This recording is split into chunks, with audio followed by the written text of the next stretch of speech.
What's up everybody, it's Drew Wilkins with Swine and Bovine, and in this video I'm going to show you how I make direct heat ribs. So let's get to cooking. So spare ribs, what we have here is a full rack of spares. When you go to the grocery store, you'll likely see two different types of spare ribs. One which is a full rack, which has the breastbone on, which is what we have right here. And the other one which is St. Louis spares, which takes all this rib tip meat off right here. If you ever go to a barbecue restaurant and they have rib tips, that's what they are right here. So they're likely serving St. Louis style ribs. And you see this little seam of fat right here that goes along the rib. They're removing that and using it for rib tips. So for direct heat ribs, I actually like doing the St. Louis cut, but I still buy the full spare ribs because this meat up here in the rib tips is nice and fatty. So I'll trim it off and use it for sausage. So what we're gonna do now is trim up these ribs, make them into a St. Louis cut. So let me show you how I do that. So to start off trimming ribs, I usually take this little skirt meat right here and we'll just take it right off. Pretty straightforward. Great to use for sausage as well. So I'll take this, put it in my trimmings pile, and we'll use it with sausage. Next thing we want to do is take off this breastbone right here. You can kind of feel right in here where it goes. There's a little bit of cartilage that you have to go through, so you want to use a heavy style chef's knife. So just come in here, take it off. So that does it for the back side. Let's go ahead and flip it over here. First thing we're going to do is round it off and make it into a St. Louis cut. So it makes it pretty easy. This fat seam right here is really what you want to follow. So we're going to just follow that. And again, there'll be a little bit of cartilage you got to go through here. So a big heavy knife is worth it. You don't want to use a little fillet knife for this. But it comes off nice and easy. This meat will go into the sausage pile. So we'll flip it back over. And this bone is barely hanging on. So I'm going to go ahead and trim it off. Then over here, there's a tiny little bone right there. So we're gonna get rid of this, square off the rack. I leave the membrane on, no need to peel that off. And in about a minute maybe, we've taken down a full rack of spare ribs into a St. Louis cut of spare ribs. One other thing is these are cheaper at the grocery store. These Prairie Fresh ribs, the full spare was 50 cents cheaper a pound. So if you're on a budget, you're wanting to spend less on ribs and you don't mind spending a little extra time trimming, you can save money, get some great meat for sausage, and produce a St. Louis rack ribs in less than a minute. For seasoning ribs direct heat, I keep it super simple. Kosher salt and coarse black pepper. Flip it over and do the other side. So gonna do the same thing on the other side. Kosher salt and coarse black pepper. And I actually use 12 mesh black pepper on these direct heat ribs. You go look at some hill country style barbecue, it looks like they've got thick black pepper and I just like the look of it. If you've got 16 mesh, it's not a huge difference, but I picked up this 12 mesh on Amazon. Super cheap, I don't really use it for anything else. So maybe a little overkill, maybe a little OCD on my part, but hey, I like the way it looks, so that's how I season them. So we got these seasoned up, let's go fire up the pit.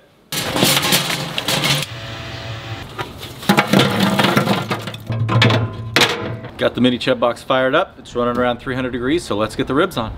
Gonna place the ribs right here, bone side down. Wait, the fat's gonna drip right down on these coals, so gonna shut this lid, let these cook for about an hour, come back, see how the underside's looking. So direct heat barbecue, for those that aren't familiar, it's when you're cooking your meat directly above your heat source without anything to deflect the heat.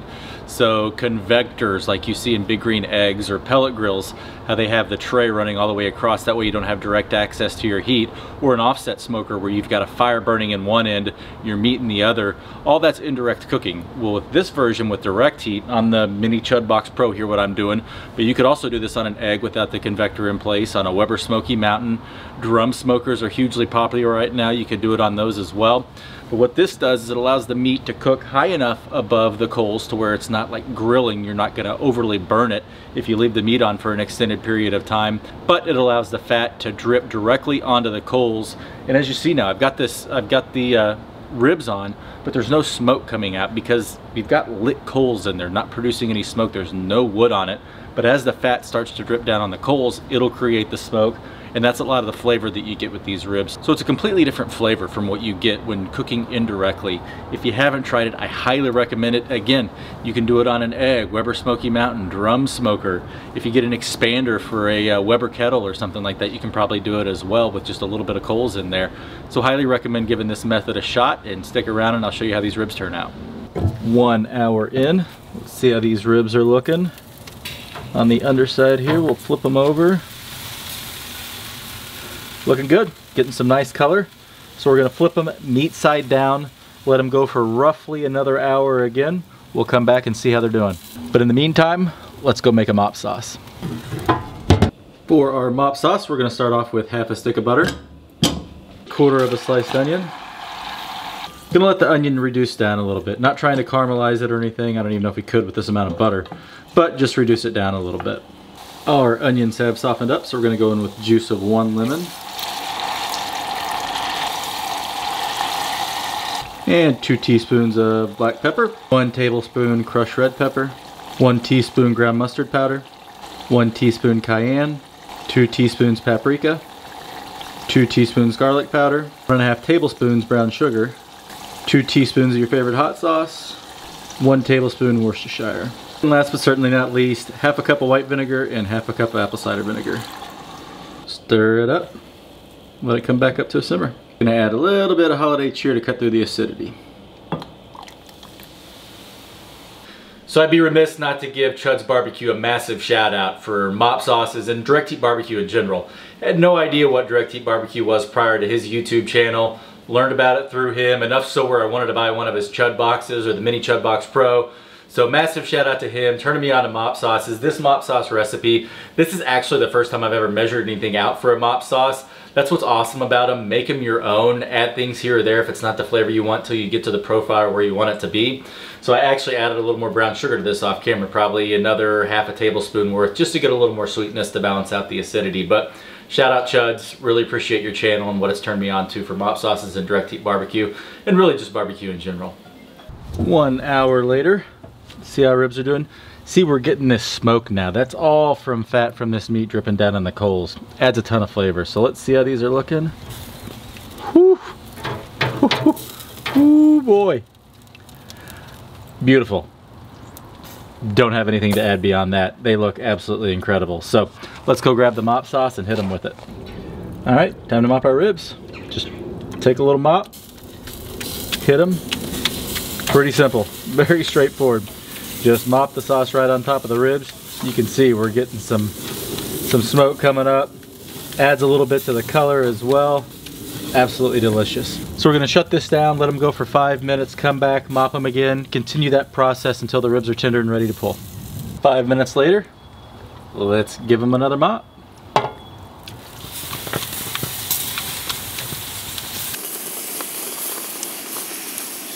Close the lid, give them 5 more minutes, check them again. Gonna hit these ribs 1 more time, then check for tenderness. Just mop it on. Alrighty, shut it down, check for tenderness in a second. So our ribs are nice and tender, got a good flop. They're also probing tender. So we're gonna pull these off, wrap them up. The ribs are done, last thing to do, hit them with a little bit more mop sauce. Then we're gonna wrap them up, let them rest in the foil until they've come down in temp, around 140 and they're ready to slice. Then we'll dig in. Ribs have come down in temp, so let's get them out of the foil, see how we did.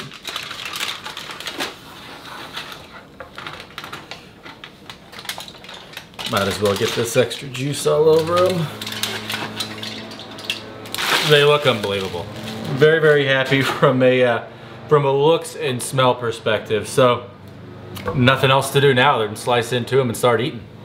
I slice bone side down, so let's flip these over and just start slicing.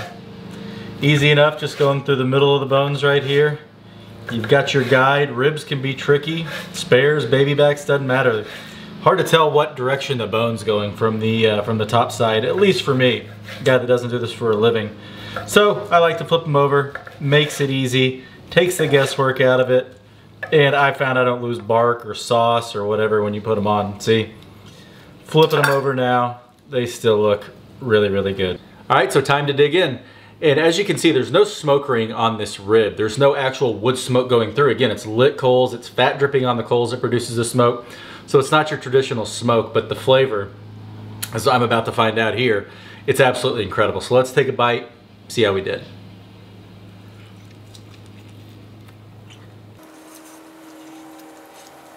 The flavor is unmatched. I prefer this rib 10 times out of 10 over one that's done traditionally, like on a smoker or indirect cooking.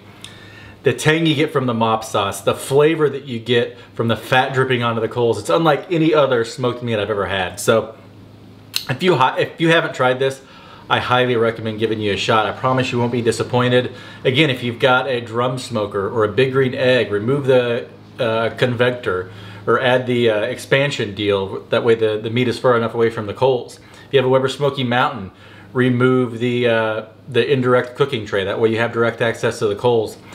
It's well worth it. These ribs start to finish for like 2.5 hours. Super, super easy once you get them on the pit. Really, really worth the flavor. I mean, it's just the flavor is unreal. I've served these to people versus traditional smoked ribs, and 10 out of 10 times these have been people's favorites over a traditional offset smoked rib. And when I smoke a full rack of spare ribs, it's like 6+ hours. 2.5 hours, wake up in the morning, have them for lunch, give them a shot. So if you like this video, please give it a thumbs up. If you want to see more content like this, please subscribe. Thanks again. We'll see you in the next one.